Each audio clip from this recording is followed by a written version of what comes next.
नमस्कार। आकाशवाणी चंडीगढ़ से प्रादेशिक समाचारों के साथ मैं रत्तिका। पहले इस बुलेटिन के मुख्य समाचार। प्रधानमंत्री नरेंद्र मोदी आज नई दिल्ली में रायसीना संवाद के 7वें संस्करण का उद्घाटन कर रहे हैं।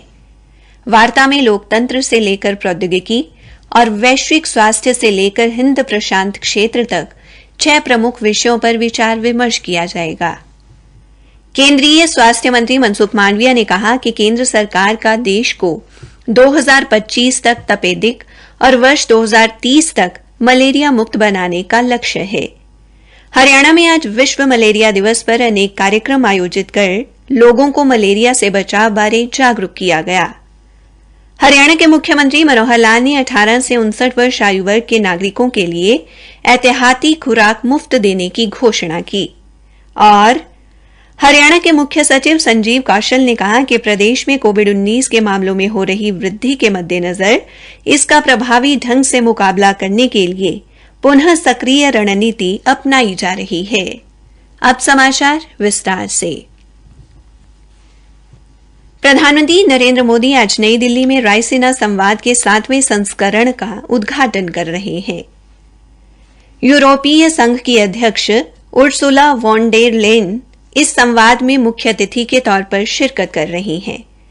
इसके अलावा विभिन्न देशों के पूर्व प्रधानमंत्री एवं गणमान्य व्यक्ति भी हिस्सा ले रहे हैं।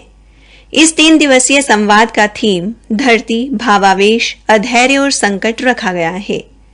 इस वार्ता में लोकतंत्र से लेकर प्रौद्योगिकी और वैश्विक स्वास्थ्य से लेकर हिंद प्रशांत क्षेत्र तक 6 प्रमुख समसामयिक विषयों पर विचार विमर्श किया जाएगा। रायसीना संवाद के अंतर्गत करीब 100 सत्र होंगे, जिनमें 90 देशों के 210 से अधिक वक्ता अपने विचार प्रस्तुत करेंगे। उल्लेखनीय है कि गत वर्ष कोविड-19 महामारी के कारण यह संवाद वर्चुअल माध्यम से आयोजित किया गया था। इस वर्ष आयोजन के सुरक्षित एवं सुचारू संचालन के लिए कोविड रोधी सभी आवश्यक प्रबंध किए गए हैं। केंद्रीय स्वास्थ्य मंत्री डॉ मनसुख मांडविया ने कहा कि सरकार देश से मलेरिया और तपेदिक के उन्मूलन के लिए व्यापक योजना पर कार्य कर रही है। उन्होंने कहा कि केंद्र सरकार का वर्ष 2025 तक देश को तपेदिक और वर्ष 2030 तक मलेरिया मुक्त बनाने का लक्ष्य है। विश्व मलेरिया दिवस के अवसर पर आज नई दिल्ली में आयोजित कार्यक्रम को संबोधित करते हुए डॉ मांडविया ने कहा कि स्वास्थ्य मंत्रालय टीबी और मलेरिया के उन्मूलन के लिए जल्द ही एक व्यापक अभियान चलाएगा। मलेरिया के मामलों बारे स्वास्थ्य मंत्री ने बताया कि वर्ष 2015 से मलेरिया के मामलों में करीब 86% और मलेरिया से होने वाली मृत्यु में 79% की कमी आई है। उन्होंने सभी संबंधित पक्षों को देश भर में मलेरिया उन्मूलन के लिए सामूहिक प्रयास करने का आह्वान किया। श्री मांडविया ने इस संबंधी चलाए जा रहे कार्यक्रमों बारे लोगों को जागरूक करने की जरूरत पर भी बल दिया। उन्होंने बताया कि जल्द ही देश में मलेरिया का टीका तैयार किया जाएगा और इसके लिए शोध कार्य चल रहा है। स्वास्थ्य मंत्री ने कहा कि अब भारत बदल गया है और भारतीय वैज्ञानिक देश की हर जरूरत पूरी करने की क्षमता रखते हैं। इस अवसर पर केंद्रीय स्वास्थ्य राज्य मंत्री डॉ भारती प्रवीण पवार भी उपस्थित रहे। हरियाणा में आज विश्व मलेरिया दिवस पर अनेक कार्यक्रम आयोजित किए गए। इस अवसर पर भिवानी में एक विशेष जागरूकता अभियान चलाया गया तथा स्कूली बच्चों के लिए चित्र एवं वाद विवाद प्रतियोगिता का आयोजन किया गया। मुख्य चिकित्सा अधिकारी डॉ रघुवीर शांडिल्य ने बताया कि इस अभियान के तहत अप्रैल से अक्टूबर महीने तक स्वास्थ्य विभाग द्वारा गठित स्वास्थ्य कर्मियों की विभिन्न टीमें घर घर जाकर मलेरिया की जांच के लिए नमूने एकत्रित करेंगी। उन्होंने बताया कि शहरी क्षेत्र में 22 और ग्रामीण क्षेत्र में 129 टीमों को यह कार्य सौंपा गया है। उधर पलवल के नागरिक अस्पताल में भी आज विश्व मलेरिया दिवस मनाया गया। सिविल सर्जन डॉ ब्रह्मदीप ने कार्यक्रम की अध्यक्षता करते हुए बताया कि इस वर्ष विश्व मलेरिया दिवस का थीम मलेरिया की रोकथाम तथा जिंदगी बचाने के लिए नवाचार का उपयोग रखा गया है। उन्होंने बताया कि जिले में इस वर्ष मलेरिया का कोई मामला सामने नहीं आया। डॉक्टर ब्रह्मदीप सिंह ने कहा कि स्वास्थ्य विभाग मलेरिया व डेंगू को लेकर मुस्तैदी से कार्य कर रहा है।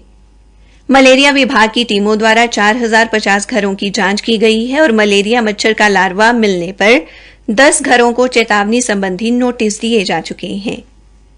सिविल सर्जन ने बताया कि पलवल शहर के सभी 32 वार्डों में नगर परिषद के साथ मिलकर सफाई अभियान चलाया जा रहा है और जिले के 46 तालाबों में जो लार्वा भक्षी गांबूजिया मछली भी छोड़ दी गई है। फरीदाबाद की राजकीय कन्या वरिष्ठ माध्यमिक विद्यालय में प्राचार्य रविंद्र कुमार मनचंदा की अध्यक्षता में junior red cross, saint John ambulance brigade और गाइड्स ने मलेरिया से बचाव का संदेश दिया। उन्होंने कहा कि यह दिवस मलेरिया को रोकने के लिए निरंतर निवेश और राजनीतिक प्रतिबद्धता की जरूरत का प्रतीक है। पानीपत में भी आज विश्व मलेरिया दिवस के अवसर पर जागरूकता अभियान चलाया गया।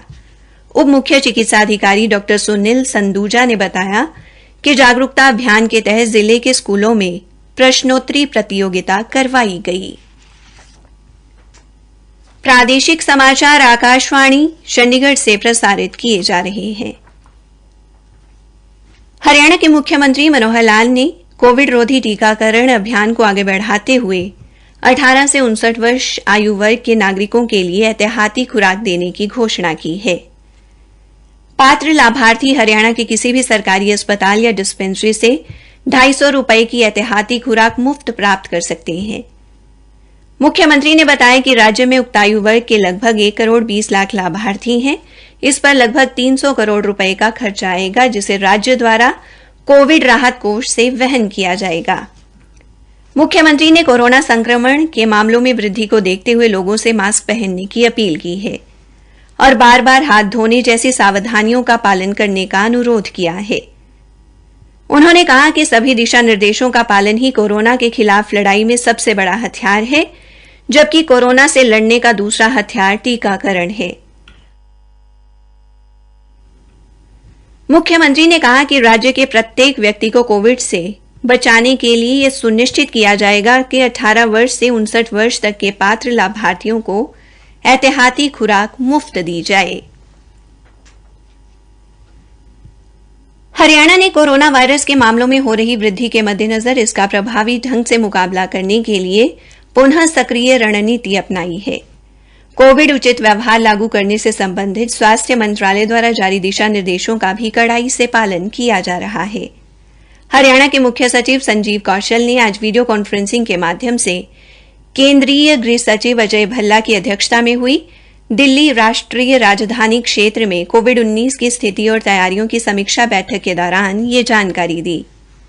उन्होंने पोर्टल पर कोविड-19 संबंधी डेटा को समय पर और नियमित रूप से अपडेट करने के संबंध में केंद्रीय गृह सचिव को आश्वस्त करते हुए कहा कि जिला प्रशासन को इसके लिए पहले ही निर्देश दिए जा चुके हैं।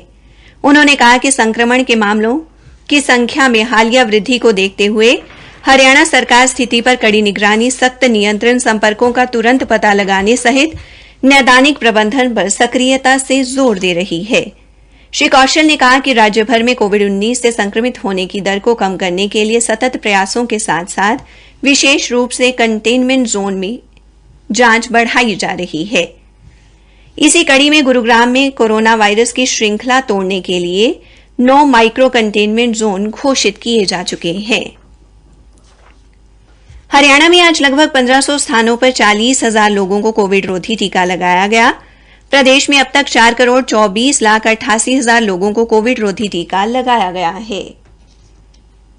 केंद्र शासित प्रदेश चंडीगढ़ में मास्क पहनना अनिवार्य कर दिया गया है। केंद्र शासित प्रदेश के प्रशासक के सलाहकार धर्मपाल द्वारा जारी आदेशों के अनुसार बसों, टैक्सी, ऑटो रिक्शा में सफर करते समय सरकारी और निजी कार्यालयों में, शैक्षिक संस्थानों, कोचिंग केंद्रों और पुस्तकालयों में मास्क पहनना जरूरी होगा। इसके अलावा हॉल आदि में होने वाले समारोह में भी मास्क पहनना अनिवार्य किया गया है। मास्क न पहनने पर 500 रुपए जुर्माना किया जाएगा। जुर्माना न अदा करने पर उनके खिलाफ भारतीय दंड संहिता के तहत कार्रवाई होगी। अंत में मुख्य समाचार एक बार फिर। प्रधानमंत्री नरेंद्र मोदी आज नई दिल्ली में रायसीना संवाद के 7वें संस्करण का उद्घाटन कर रहे हैं।